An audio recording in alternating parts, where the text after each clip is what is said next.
Yeah, it's not like they've never done this before. I'm just saying, if he flashes into a wall, we already have showcase from Champion Select that the mechanical abilities were not going to be too great. And look at that Indian of Frosker in black. That is a Talon with Smite in the mid lane. Now, this isn't entirely unheard of, but what is unheard of is Y4, the Prodigy AD carry, playing Orianna bottom into Lucian Braum. 3 red members on the top side of his map, and he's late to this rotation. Yeah, that's a big wave against Flandre. Amy steps up and takes aggro. He takes stun and dies immediately. You hate to see that happen, though they do get the kill. What's happening on this game is that LGD are looking for the pick, and they may have found it. Yeah, Amy's going real deep. The early cleanse, and he's on top of the Lamb's Breast. But Maestro steps up, the heal, and the knockup. He is dead. PYL's in the back with Y4, though. Good shockwave finds 2. Flash from SOFM. Flandre over the wall. Is looking for a chance to leap back over. Y4 hops away, but Flandre gets back in. Y4 goes low. Guoguo finishes off the kill. Meanwhile, Yuki was able to get an assassination onto Light as PYL flashes and looks to escape, gets out of range of the demonic. Ability is to zone, so he's away from the Baron pit trying to slow Snake into this. And now that's a teleport. SOFM is low. That's a culling as Light and Guoguo are able to get in. Demonic Ascension. PYL picks it up, but SOFM has died. Jinu steps up. Yuki's on the hunt. He leaps in. Looking for Light. Gets the rake over the wall, but is stunned and followed by Flandre. Flandre, though, is split off, leaving Guoguo all by his lonesome. He goes golden, setting up a proper zone. He's going to detonate, though. Will he be able to back out of this as Jinu is trying to chase it around the never move as Flandre comes in from the side? It was a front to back, but somehow Snake were able to find a flank and they turn it into an ace, completely killing LGD. Try and keep him up, but now that's Flandre with Baron. That split pushing Jax making the sound that we all love to hear and love to hate. And it's also the fact that he got multiple kills, so they may get Flandre here, but at what cost? Yeah, they're bringing the whole family. That's a teleport. He's leaping away. All 4 members. The teleport is canceled. Another leap strike to escape. Flash. Oh, no. Amy misses. That's the briefcase. Rake is providing so much. Dodging the true damage. Finally dies. They've got a minion wave already pushed into the turret. SOFM eats a cleaver and hops over the wall. Here comes LGD to try and defend, but the turret is gone.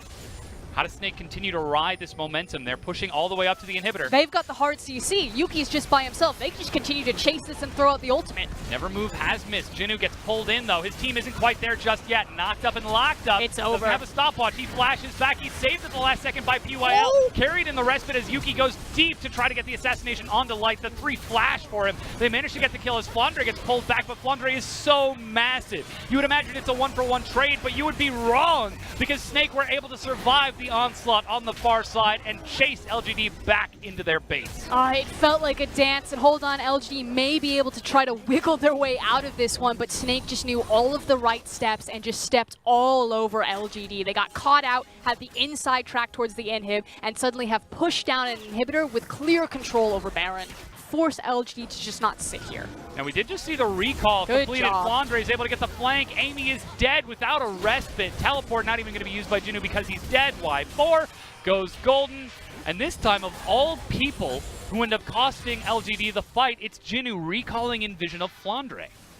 Also, Flandre able to get over the side, look for a beautiful flank right there. Again, credit to Snake as a team for their ability to deny a lot of vision, and it's about to get worse. Yeah, chase into the mid lane. Yuki gets pulled forward. Flandre trying to run it down, and Snake, they go back to something tried and true, the team fight style, the chaotic skirmishes, and it's working out for them so far. They just need to finish off this game. Guoguo steps up along with Light in the front. The turret gets absolutely chunked at 35 minutes as Snake leap forward to finish off Yuki in the meanwhile. He's pulled back onto the fountain by PYL, but the Nexus is crumbling, and Snake will take game 1 over LGD. And that's also a very signature comfort pick for Amy in the jungle. It's a champion that he's been playing for a very long time, so something that he could show a lot of strength on. Of course, that gangplank for Jinu in the top lane to try and round things out. Again, stacks up very well, sets up very easily with the cannon barrage. So Snake as the answer, they're going to take Vladimir in that top lane for Flandre to match that Gangplank. And it's going to be a farm-heavy lane up into the top side. Now, of course, Gangplank's going to have more access to cross-map team fights utilizing his ultimate, whereas Vladimir is more about grouping up in that big 5v5. But otherwise, this is almost comfort across the board. Flandre is an exceptional Vladimir player. It was one of his big signature champions. He is very confident in the Vladimir Gangplank matchup, one of the first to pull this one out. He's got one foot on the base. On the edge of my seat, there he goes. Locks in that sheen and heads up towards the top lane. Oh no, lane. Yuki! You know, oh, actually, that's Guoguo who's going real low. Yuki might get the solo kill plus the burn. and Guogo's able to survive, but Yuki goes way too far. Amy does come to the rescue, though, but that's still first blood to SOFM. Binding. Maestro shows up, binding, forces flash from Amy.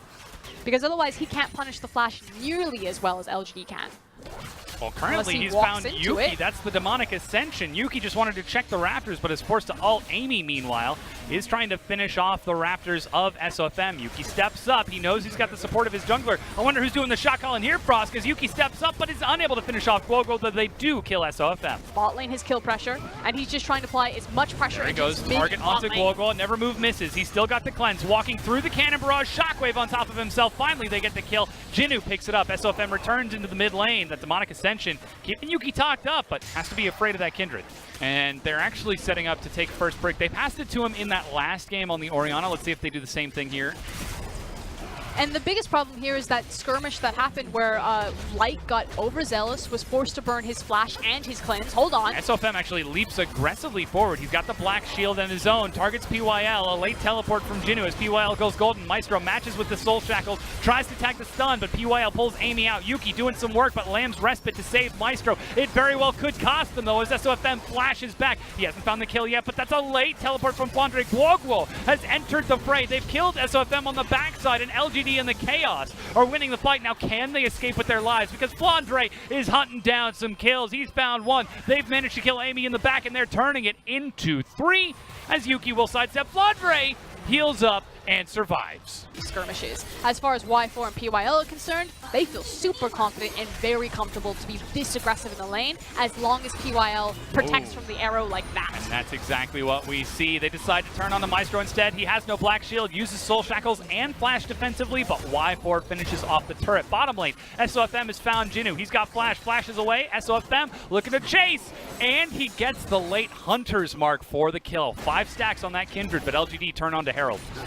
Maestro is going to be the one who gets Black Shield. 4-man shockwave and the arrow in the front. They found Yuki. He's still snared, but they managed to turn around and kill Guogo. In the meanwhile, Flandre flashes in, finds Y4. He turns and runs. Will die to the Hemo Plague eventually, but Flandre is really feeling it.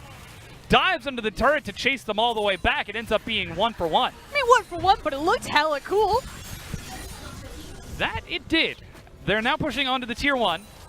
And Flandre is still just pushing up. SOFM is behind them. He's still got that Lamb's respite. Teleport being used. Jinnu is already dead. PYL tries to pull him away, and this is just a clean and easy dive. SOFM, he's got so much tempo behind him. Light flashes back. Uh-oh, even the Lamb's respite. Zach's going to have to walk out of that, though, and another kill picked up. Yuki steps up, trying to get the kill onto Light at Cleanse. Flandre sidestepping for his life, and still he wants the kill. Goes for the transfusion. Tides of blood. Onto the minion, has to walk through a turret. Flandre, what are you doing, man? They are on the prowl. Light steps up. He's got flash and all eyes cleanse. on Flandre. He steps up. Hemo Plague hits the minions. Yuki.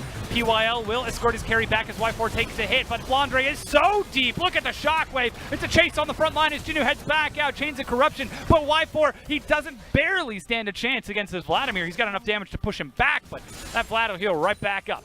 Look at all of that healing. 800 on the empowered transfusion. Maestro trying to zone. Piercing arrow.